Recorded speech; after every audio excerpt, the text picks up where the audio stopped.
ఈ శతభిష నక్షత్రం కుంభరాశి వాళ్ళు, అట్లాగే పూర్వభద్ర నక్షత్రం 4వ పాదం మీనరాశిలోకి వస్తుంది కాబట్టి మీనరాశి వాళ్ళకి ఈ గ్రహణ ప్రభావం ఉంటుంది.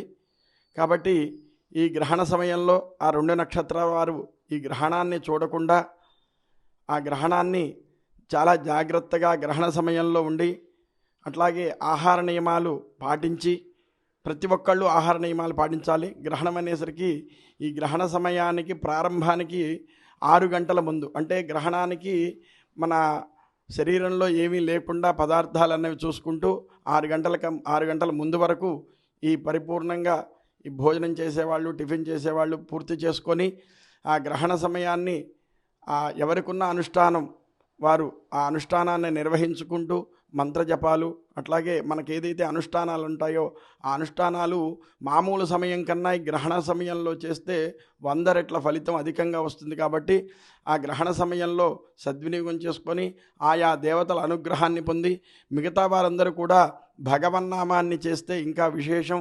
వారి యొక్క ఇతిబాధలన్నీ నశిస్తాయి. అట్లాగే గ్రహణానికి ఆరంభం ముందు, అట్లాగే గ్రహణం ప్రారంభమైన తర్వాత స్నానాదులు నిర్వహించి ఆ గ్రహణ సమయంలో భగవతారాధన ఏది చేసుకున్నా కూడా దానికి 100 రెట్ల ఫలితం వస్తుంది.